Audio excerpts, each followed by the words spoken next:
28 August 2020. Welcome to another episode of Audio News, a new initiative taken by We4U to provide news in audio format for visually impaired. So let's begin. Union Minister of Commerce and Industry Shri Piyush Goyal has virtually launched the National GIS enabled land bank system. The system was launched during virtual meeting with the industry, ministers of states, union territory administrators, and senior officers of the central and state governments. This initiative is being supported by National E-Governance Division, Ministry of Electronics and Information Technology, Bhaskaracharya Institute for Space Applications and Geoinformatics, Invest India, and National Center of Geoinformatics. Next. Uttar Pradesh government has launched the NRI Unified Portal. Overseas Indians and NRIs will be able to get their issues solved with the help of this portal in cooperation with local administration or the state government, as there are many instances when they could not find a platform to help their families resolve the problems related to their house as well as issues with the local administration. Next. Indian Army Chief General Manoj Mukund Narawane has released a book titled National Security Challenges: Young Scholars' Perspective, penned by university students ranging from the undergraduate level to doctoral candidates. The book, published by the Army Think Tank Center for Land Welfare Studies, CLAWS. Next. Indian Institute of Technology's Alumni Council has signed an agreement with Russia's Lomonosov Moscow State University MSU and Rossoft to build the world's largest and fastest hybrid quantum computer in India. The most promising areas for Indo-Russian joint projects are information and communications technology, space exploration, climate change, quantum technology, and data security. The objective of the agreement is to use technology in the areas of healthcare, agriculture, transport, and logistics, pollution and weather forecast to achieve the mission of Atmanirbhar Bharat.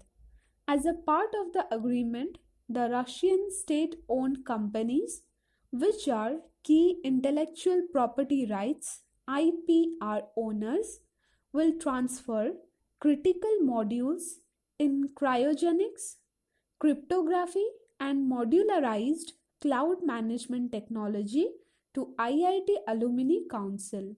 Next. Kerala is to set up its first International Women Trade Center in terms of United Nations Sustainable Development Goals. This is first of its kind in India. The center will accelerate women entrepreneurship. It will provide a safe place away from home to start a business, expand, and get their products marketed globally. The Women Trade Center will enable women entrepreneurs to participate in international trade, enhance competitiveness, and enjoy greater economic benefits. Next. On August 28, 2020, the Arunachal Pradesh state government passed the resolution to bring the state under Schedule 6 of Indian Constitution.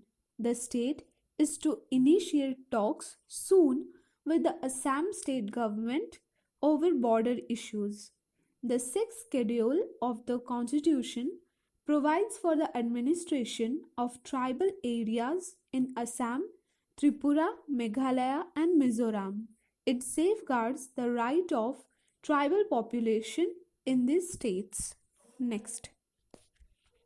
On August 27, 2020, a five-judge constitutional bench of Supreme Court ruled that the states can subclassify list of scheduled caste, socially and educationally backward classes, and scheduled tribes to provide preferential treatment to those that are deprived within.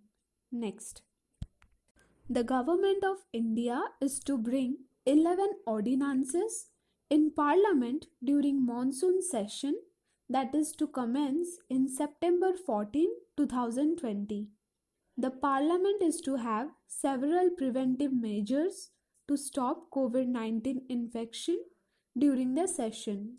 The Monsoon Session is to continue till October 1, 2020. In all 18 sittings are to be held in both the houses. Next. On August 27, 2020, the Ministry of Civil Aviation sanctioned 78 new routes under 4th round of Regional Connectivity Scheme. So far, 766 new routes have been sanctioned under the scheme. The 4th round of UDAN or UDAN scheme was launched in December 2019, focusing on northeastern regions, islands, and hilly states. The operation of seaplanes and helicopters were also incorporated under the scheme. Next. Around 30 fishermen lose their lives at sea in a year due to accidents during fishing.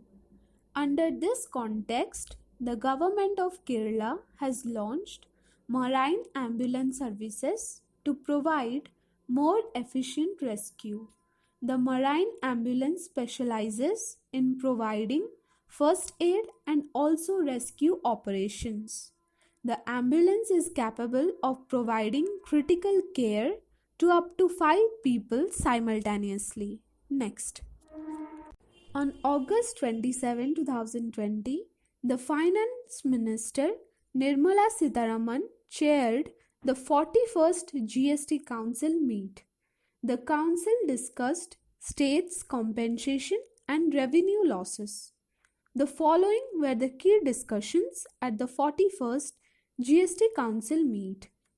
The fiscal year 2020-21, the GST shortfall is 2.3 lakh crore rupees. There is shortfall in compensation fees.